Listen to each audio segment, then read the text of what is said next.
Hello and welcome muli sa another episode ng Aling Oday's Kitchen. Gagawa tayo ngayon itong nauusong dream cake.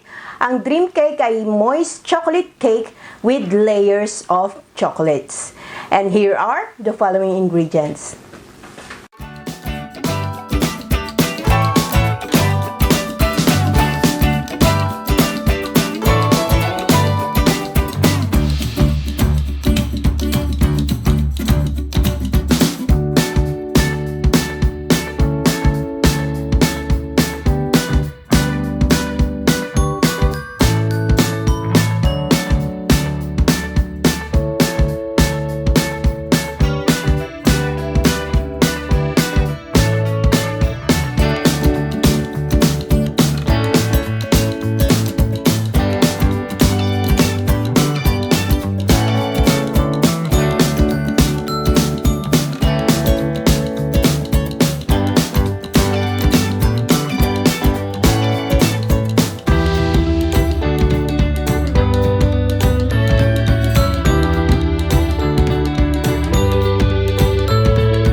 Mag-prepare tayo ng ating pan.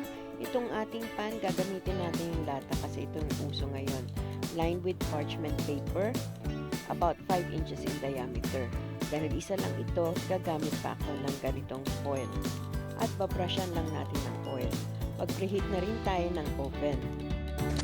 Ang ating next step, dito sa ating bowl, pagsasamahin lang natin yung mga dry ingredients. Isisift muna natin itong all-purpose flour or plain flour.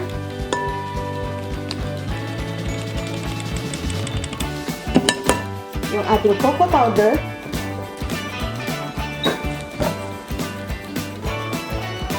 Simutin natin.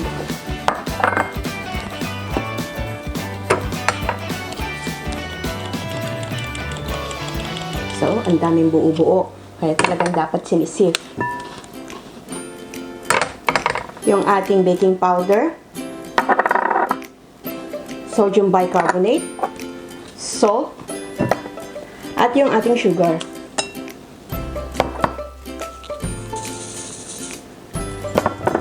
Then, we'll mix it.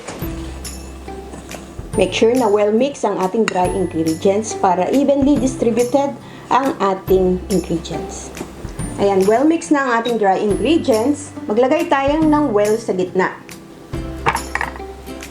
Then, ilalagay natin yung ating liquid ingredients, yung oil, yung eggs, buttermilk. Kung wala kayong buttermilk, pwede naman yung full cream milk lang.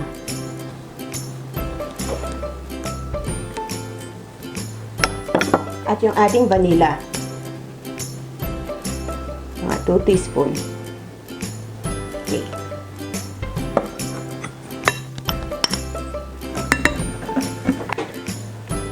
Mimix natin to using our hand mixer. Hanggang maging smooth and lump-free. Ayan. Then, ilalagay na natin yung boiling water para moist ang ating cake. Mix ulit natin to hanggang maging smooth and lump-free.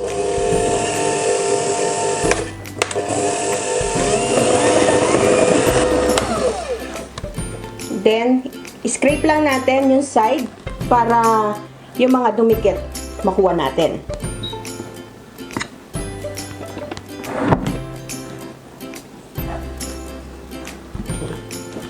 Yan, smooth na yung ating butter.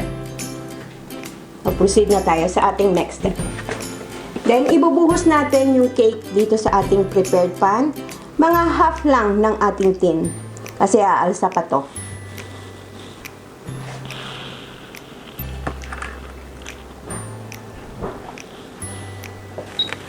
Then, i-bake natin to for 30 minutes sa ating preheated oven.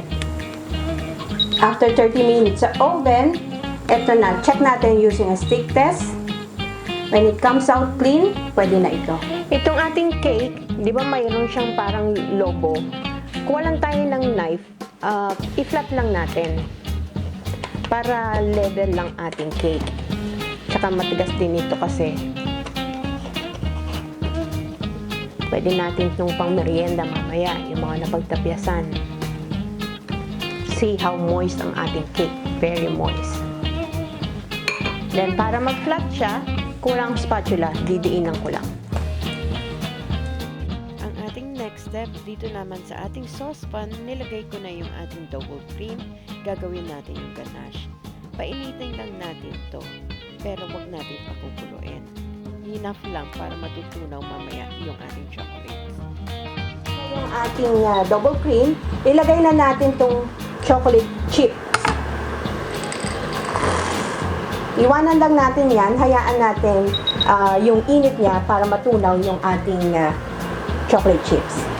Ito na yung double cream na nilagay natin yung ating chocolate. So, haluin lang natin, matutunaw na yung ating nilagay na chocolate dyan. Yan. By the way, hindi naka-on tong aking kalan ha. Bali, tama na yung init kanina nung ating double cream para matunaw yung chocolate. Then, nilagay ko lang yung butter para medyo makintag yung ating ganache. Yan. Tunaw na yung butter. We'll set this aside. Ang ating next step, gagawin naman natin yung chocolate custard. Itong ating evaporated milk, ganun din, paiinitin din natin. Then, sama na natin yung chocolate chips. Tutunawin lang natin to. Ayan. Tunaw na yung ating chocolate. Then, yung ating slurry, yung cornstarch dissolved in water, i-add natin dito dahan-dahan.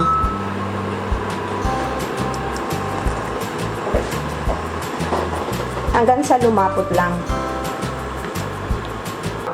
Dapat continuous ang paghalo para hindi naman magmukhang paste ang ating, para hindi magkaroon ng buo-buo yung ating custard.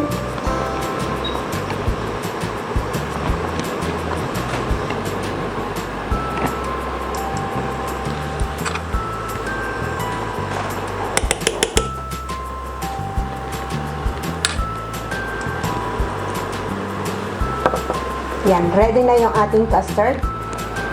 Pwede na natin itong i-switch off.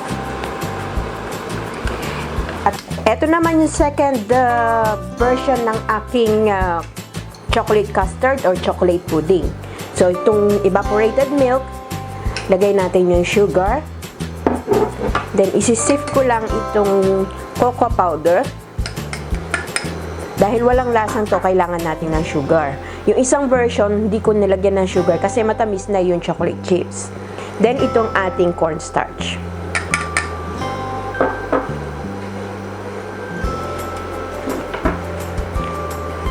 Then, we'll mix it well. Itong ating second version ng pudding or yung ating custard, pwede nyong i-adjust yung sweetness. Habang hindi pa malapot, tikman nyo na and then dagdagan nyo na ng sugar kung gusto nyo. Yan, malapot na yung ating custard or yung pudding. Pwede na ito. Switch off na natin. Mag-proceed tayo sa ating next step. Ito na yung cake na tinapyasan natin sa ibabaw. So, habang mainit pa yung ating custard, huling-huli natin gagawin ito talaga. I-add na natin dito sa ibabaw. Make sure na well-covered ang ating cake. Yan. Then, sunod naman natin yung ating ginawang ganache sa ibabaw.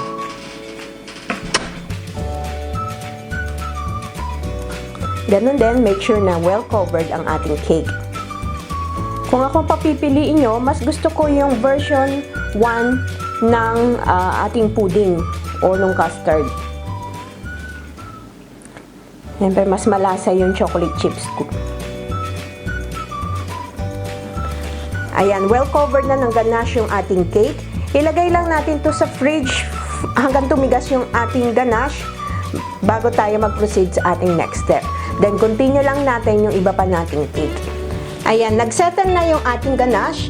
Then, yung ating cocoa powder, sprinkle lang natin sa ibabaw. Huwag masyadong marami para hindi mapait.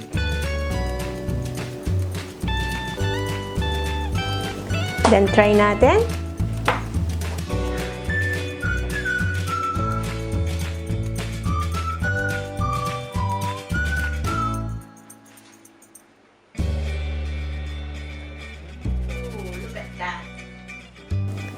Very moist and sticky dream chocolate cake. Sana magustuhan nyo itong recipe na ito and share it with your friends. Tamang-tama ito ngayong magpapasko. Pwede itong pangnegosyo or pangregalo. Don't forget to subscribe to my YouTube channel and hit that notification button para lagi kayong updated sa aking videos.